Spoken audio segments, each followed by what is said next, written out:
Halo semuanya, selamat datang di podcast Pojok 5 episode kedua. Perkenalkan, saya Silviana Rosanti dari Badan Pengembangan Infrastruktur Wilayah Kementerian Pekerjaan Umum. Hari ini kita ngobrol santai tapi bermakna bareng teman-teman dari berbagai bidang di Kementerian PU. Topik kita kali ini, what we can do to make PU better and stronger. Ya, kita akan bahas bareng-bareng mulai dari pengalaman awal masuk ke PU, tantangan yang kita hadapi, sampai ide-ide keren yang bikin PU makin solid. Yuk langsung kita mulai. Nah, teman-teman di sini boleh dong kenalan dulu dan cerita sedikit gimana rasanya jadi bagian dari Kementerian Pekerjaan. Halo semuanya. Perkenalan lagi kali ya, walaupun episode udah. Aku Valen dari Setdijen SDA. Pengalaman aku ya awal masuk PU pasti senang dong, dan bangga dengan proses yang panjang dan ketat. Akhirnya aku bisa masuk juga nih ke Kementerian Pekerjaan Umum. Semoga aja nih nggak cuman masuk, tapi juga bisa kasih kontribusi nyata dan tetap semangat sampai pensiun. Itu sih dari aku.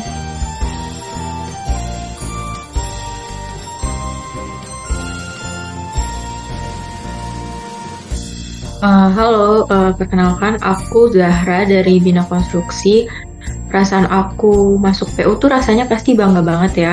Bisa jadi bagian dari institusi yang punya peran besar buat pembangunan nasional.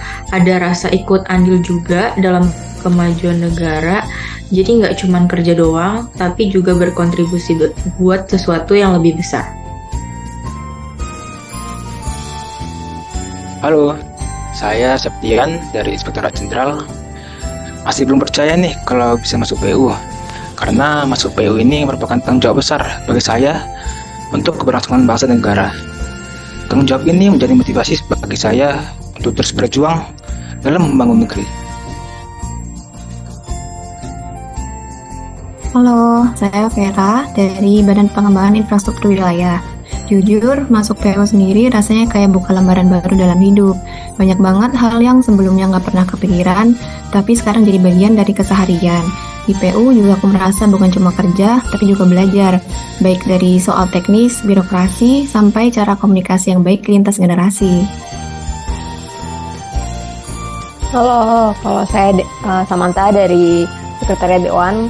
Kalau saya tentu rasanya itu seneng banget ya, sama bangga banget juga karena bisa ikut jadi bagian dari insan PU yang turut memberikan kontribusi nyata untuk negeri dan rakyat. Apalagi PU ini kan juga merupakan ujung tombak pembangunan nih. Itu sih, jadi ya bangga banget sih. Tuh. Halo, saya Manda dari SSPSDA. Rasanya tuh bangga banget. Apalagi kayak masuk keluarga besar yang punya misi sama, yaitu melayani masyarakat. Terlebih lagi bisa berkontribusi secara langsung untuk membangun negeri untuk rakyat. Wah, seru banget ya dengar cerita dari teman-teman. Saya juga merasakan hal yang sama nih. Kalau saya juga ngerasa bangga dan bersyukur, yang mana PU itu tempat yang penuh tantangan, tapi juga penuh peluang buat kita tumbuh dan berkontribusi. Nah, selama teman-teman di PU, pernah nggak sih ngalamin tantangan atau masalah, dan kira-kira ada solusi nggak dari kalian?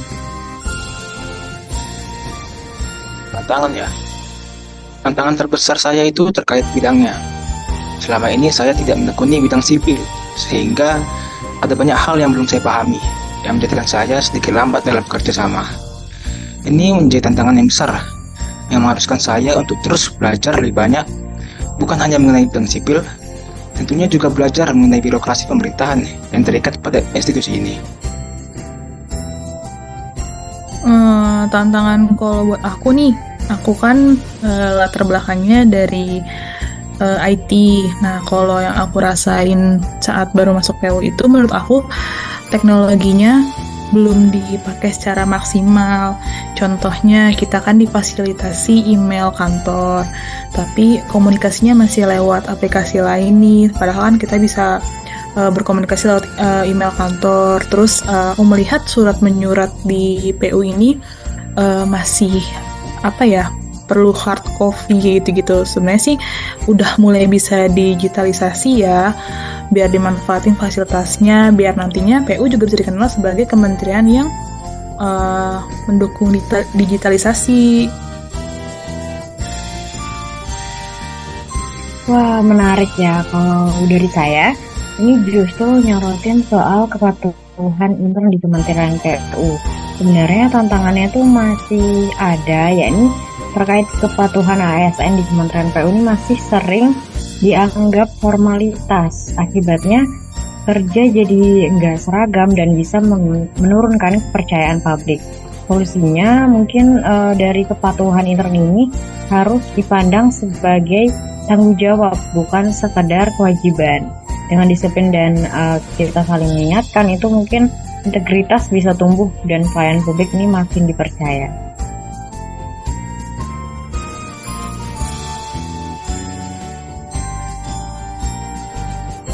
Kalau dari saya sih soal gap generasi ya, itu bisa jadi salah satu tantangan di lingkungan kerja saya khususnya, karena ternyata banyak campuran antara yang udah senior banget sama yang kita-kita ini yang baru masuk. Nah, tapi tuh solusinya bukan kayak kita sama senior itu saling ngejauhin, tapi justru kita itu harus mentoring dua arah. Jadi kita tuh yang muda bisa belajar pengalaman dan cara kerja ke senior, sementara kita yang baru masuk ini ngasih insight baru untuk senior. Dengan begitu, keduanya tuh bisa saling melengkapi banget. Kalau saya sih komunikasi yang kadang kurang efektif di dalam tim. Kadang ada informasi yang tidak tersampaikan dengan jelas atau hanya sebagian yang tahu update terbaru soal tugas, jadi sering miskomunikasi. Ada tugas yang dikerjakan 2 kali oleh orang berbeda atau bahkan ada yang nggak dikerjakan sama sekali karena dikira bukan dari bagiannya. Nah, untuk solusinya bisa dimulai dari membangun komunikasi yang lebih terbuka dan jelas di dalam tim sendiri. Komunikasi yang baik itu penting, bukan hanya soal menyampaikan informasi, tapi juga memastikan semua anggota tim memahami hal yang sama.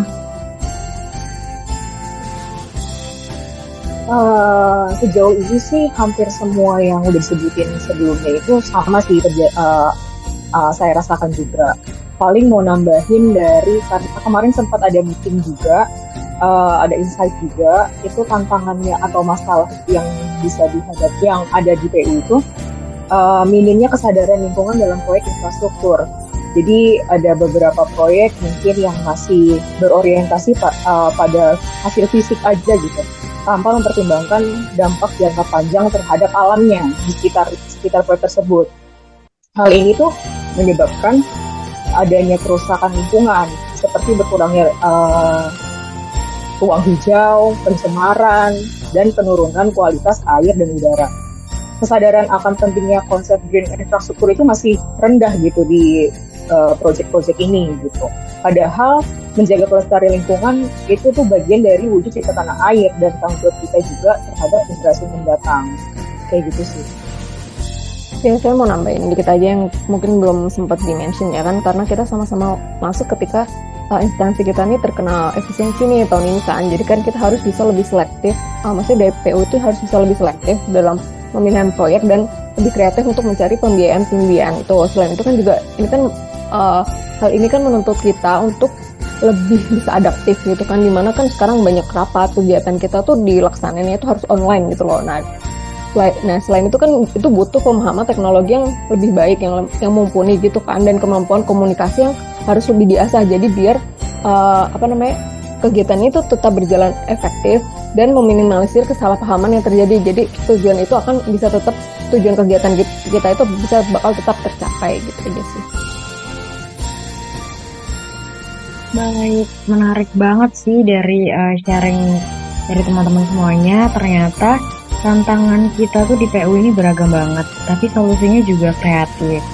Nah, kalau gitu, dalam 3-6 bulan ke depan, teman-teman punya rencana aksi apa nih buat bantu memperkuat Kementerian Pekerjaan Umum? Oke, mungkin dari saya dulu ya. Nah, kan kita tahu nih juga kalau PU ini tuh aktif mendukung program pemerintah, cita-cita pemerintah terutama mengenai kemandirian bangsa melalui swasembada pangan, energi, dan air. Nah, kan ini sejalan sama pekerjaan di tempat saya bekerja nih. Jadi rencana aksi saya itu selain menyelesaikan pekerjaan dengan baik, tentunya menjaga integritas, kedisiplinan, dan profesionalitas. Selain itu, terus mengembangkan pengetahuan dan kemampuan karena instansi PU sebagai suatu instansi akan menjadi lebih kuat jika SDM yang mengisinya juga memiliki kapabilitas dan kualitas yang baik. Tuh. Kalau dari saya, untuk rencana aksi sendiri bisa dimulai dari hal yang sederhana tapi konsisten, seperti mendorong kebiasaan briefing singkat mingguan, supaya semua anggota tim itu punya pemahaman yang sama soal tugas dan progres kerja. Lalu juga bisa menggunakan template Google Sheet sebagai alat pantau tugas bersama. Selain itu juga bisa lebih membiasakan konfirmasi ulang instruksi, jadi terutama kalau info yang didapatkan masih belum jelas. Harapannya dengan langkah-langkah kecil ini bisa pelan-pelan membangun budaya kerja yang lebih terbuka, rapi, dan juga saling mendukung di dalam tim. Nah, kalau dari aku sendiri, ini karena emang udah mengalami, jadi aku tuh pengennya tuh mengusulkan pembuatan sistem atau program tuh buat onboarding dan pengembangan kompetensi untuk pegawai baru. Karena apa? Waktu di saat baru masuk, banyak teman-teman CPNS dan juga aku termasuk ya, agak bingung sama flow kerja di kantor harus gimana-gimana. Jadi pengennya tuh ada sistem yang bisa nge-guide kita bagaimana bekerja di kantor, PU bagaimana sistemnya, dan juga bisa jadi wadah kita juga untuk mengembangkan diri gitu, sehingga kita bisa mudah beradaptasi dan juga bisa mengembangkan diri di PU. Kalau dari aku sih. Kalau dari saya mau inisiasi diskusi lintas bidang biar semua itu terintegrasi. Adanya keterpaduan bidang khususnya terkait aturan-aturan sangat diperlukan untuk menjadi fondasi dari kepastian pekerjaan dan juga meminimalisir resiko pekerjaan. Fondasi yang kuat adalah akar dari kekokohan bangunan.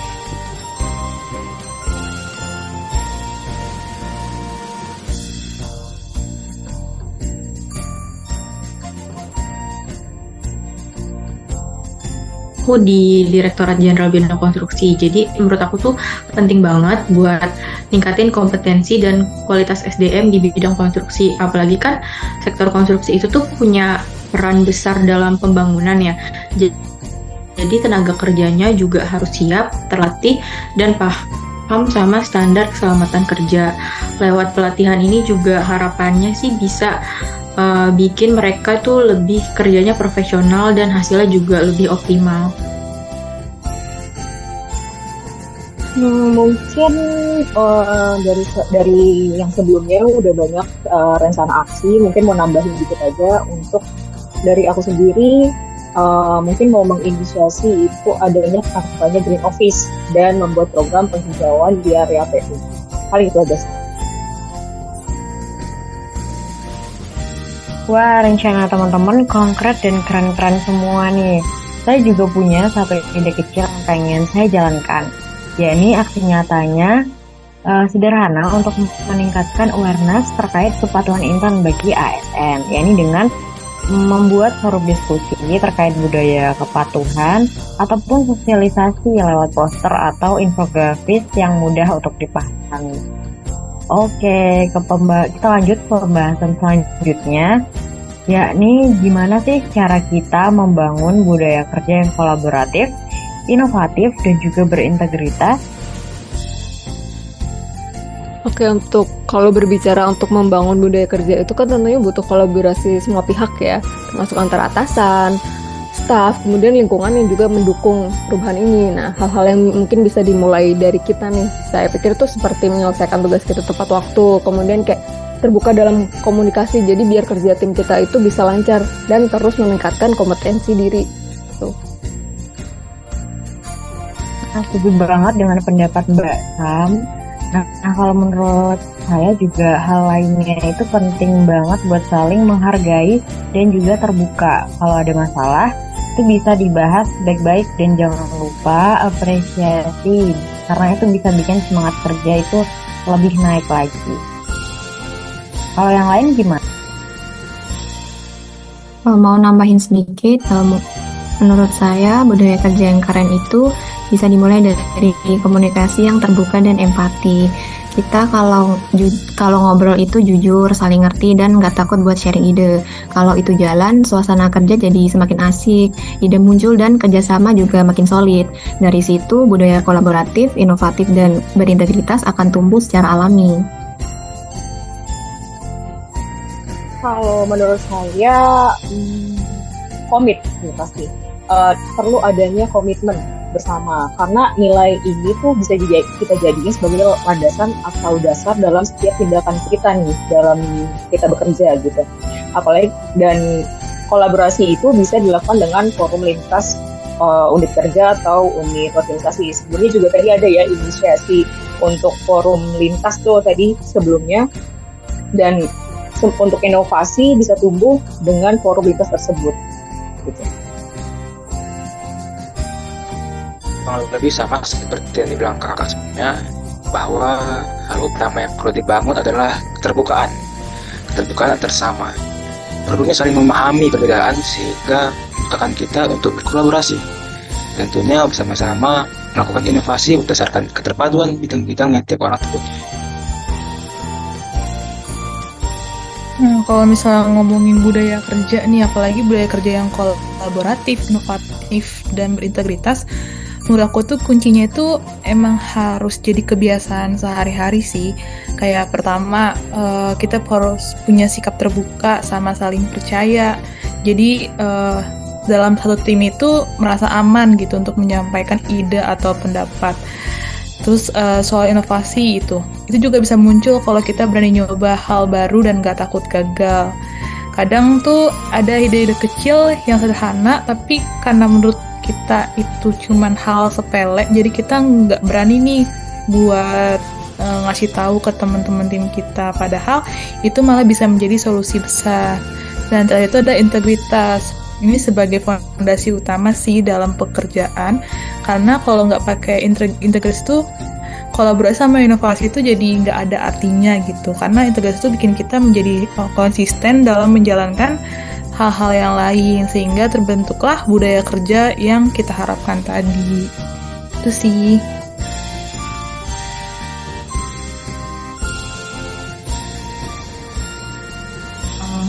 Aku mau nambahin, kalau misalnya menurut aku tuh teknologi tuh bisa banget buat bikin kerja itu lebih transparan dan efisien. Tapi kan nggak cukup ya kalau nggak dibarengin sama komitmen dari semua orang. Karena budaya kerja yang kolaboratif, inovatif, dan berintegritas itu harus dibangun bareng-bareng. Mulai dari saling percaya, saling dukung, dan mau terus belajar bareng.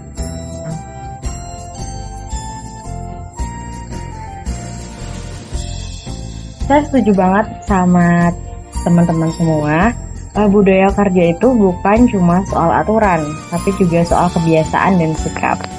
Kalau kita mau mulai satu kebiasaan baik bareng-bareng, menurut teman-teman, apa nih yang paling berdampak? Kalau dari saya, bisa mulai dari hal sederhana dulu, kayak mengapresiasi kecil setiap minggu. Selain bikin suasana kerja jadi lebih positif, anggota tim juga bisa merasa lebih dihargai dan termotivasi buat terus kasih yang terbaik. Kebiasaan kecil ini bisa banget memperkuat ikatan tim dan bikin kerjasama jadi makin solid. Jadi nggak perlu yang terlalu ribet dulu, cukup dengan saling apresiasi, semangat kerja bisa naik terus. Mungkin mau nambahin dari aku itu kebiasaan baiknya adalah sharing teknologi. Karena seperti yang kita tahu tadi, sudah dimention oleh Mbak Kalen tuh, pasti ada beberapa orang yang mempunyai ilmu teknologi yang lebih dari yang lain gitu kan. Jadi apa salahnya kalau seandainya kita bisa ada sharing session setiap bulannya, entah itu dari uker ke uker, atau unit kerja ke unit kerja, atau dari unit organisasi ke unit organisasi, karena pasti itu jadi saling menguntungkan juga untuk kita semua gitu, mempermudah kita kayak gitu. Kalau berbicara kebiasaan, mungkin diskusi etika kerja supaya kita itu tetap jalur yang benar. Dimulai dari lingkungan kecil saja, seperti antar sesama di satu unit kerja. Dilakukannya evaluasi kinerja tim, hal ini tentunya bermanfaat ya apabila jika tiap-tiap unit rutin melakukannya. Kalau dari aku nih ya, misalkan kalau dalam satu tim itu pasti dalam misal semingguan gitu, pasti ada banyak hal yang terjadi nih. Jadi menurut aku tuh bisa kita ada refleksi setiap akhir minggunya. Jadi kita bisa tahu nih apa seminggu ini tuh gimana sih ritme pekerjaannya, apakah dalam satu tim itu ada menyusahkan satu sama lain dan membuat tim itu menjadi sulit bekerja, apakah hubungan kita dengan rekan-rekan yang lain bagus atau tidak. Nah, menurut aku itu penting, soalnya nantinya itu hasil refleksinya itu bisa bikin lingkungan kerja itu semakin nyaman, dan pasti kalau bikin nyaman itu pegawainya tuh makin bisa berkembang gitu. Oke, kalau dari saya ya, kebiasaan itu disiplin. Jadi selain disiplin waktu nih, jadi itu disiplin dalam hal dokumentasi kerjaan yang rapi dan terbuka. Nah, maksudnya di sini tuh ketika kita disiplin mengikuti SOP kerjaan, itu kan kerjaan kita bakalan rapi. Nah, itu kan akan memudahkan kita maupun tim kita untuk kedepannya, dan keterbukaan ini juga akan memudahkan yang lainnya untuk belajar gitu sih. Kalau dari saya sih, kebiasaan yang paling berdampak itu kebiasaan saling menghargai dan komunikasi yang jujur dengan rekan kerja ya. Kedengarannya sih kayak sederhana, tapi kalau semua orang jalanin itu bareng-bareng, pasti suasana kerjanya itu jadi lebih sehat, terbuka, dan produktif. Dari situ hal-hal baik lainnya juga pasti akan ikut berkembang. Kebiasaan kecil, dampak besar. Nah, dari briefing, refleksi, dan apresiasi, dari ini bisa jadi fondasi solid buat PU, buat jadi makin kompak. Terakhir nih, kalau diminta kasih satu kata buat masa depan PU, kalian pilih kata apa? Kalau dari aku sih bersih ya.